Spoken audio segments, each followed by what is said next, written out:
In the past that Lopez versus Lopez has been a dream come true for you and one of the greatest jobs you've ever had. What has made it so special for you?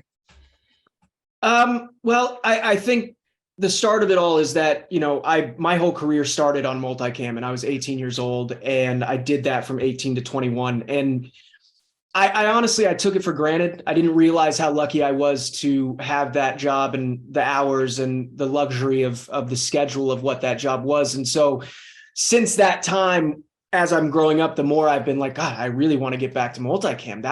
I really missed the opportunity to really soak it all in.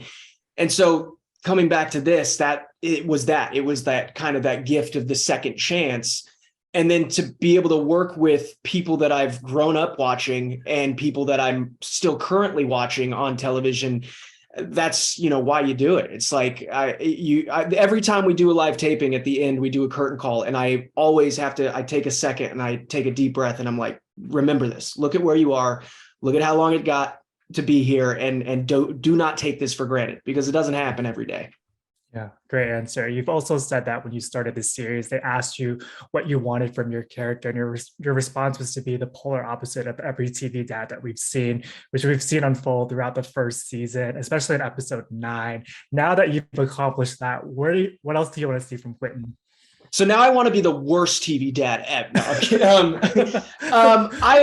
I'm excited for the more we do, the more comfortable Quentin gets with George and with the family, and the more he's able to kind of speak up and actually voice his opinion on things. And I think that's the first part of the season was all about, for my character at least, being quiet, letting it all happen, letting the drama unfold and letting it be what it is. Whereas now, we've come back for the back nine, and these scripts that I'm seeing it's much more of like, okay, now Quentin is starting to really kind of take jabs back at George and kind of take hold and be like, this is my house, not yours. And he's starting to kind of get this courage that he didn't have and this comfortability of being like, all right, he's going to serve it, I'm going to serve it back.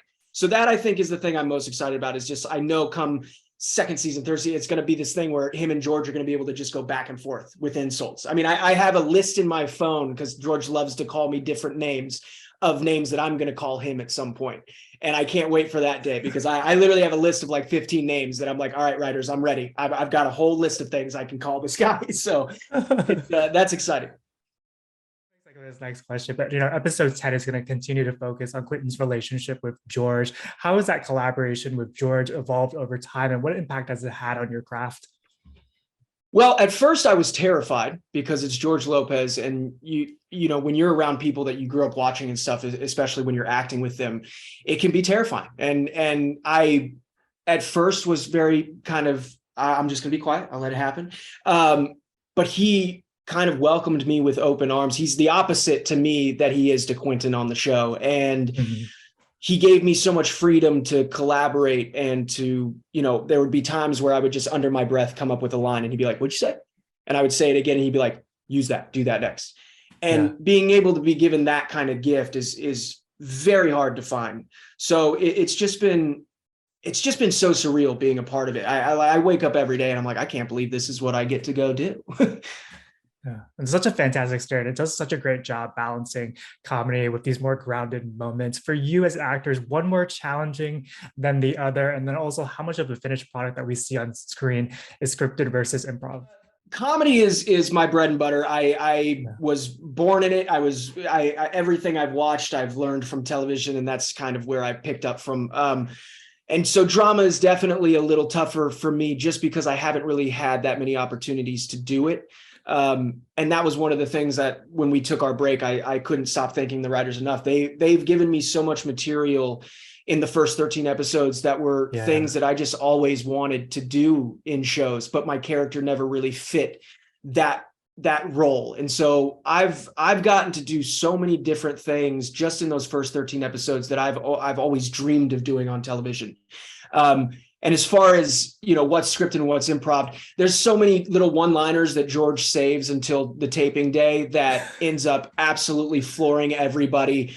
So I'd say only about 10% is not scripted. The writers are incredible, and they've got 100 alts for every joke. So it's just a constant. We're always moving pieces around and always trying new things and stuff like that. It's a very collaborative place, but I'd say only about 10% is probably improv. Yeah, has any of George's one-liners caught you off guard during a taping?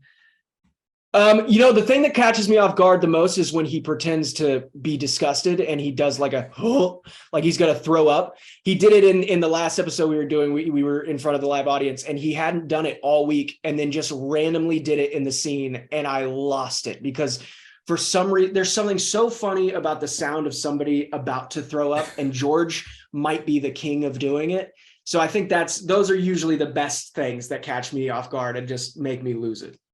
Yeah, I got one final question for you. This series has been so incredibly well received. What do you think is resonating most with audiences? And is there an episode in the back half that you're really excited for audiences to see?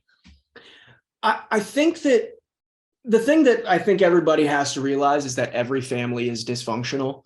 Yeah. And I think a lot of the times, we see it from in these types of shows, we see it from one point of view. It's told through one person's point of view. Whereas this show, I think, is very much, it's everybody. We are seeing it from everybody's point of view and seeing the dysfunction on every level from everybody in the family.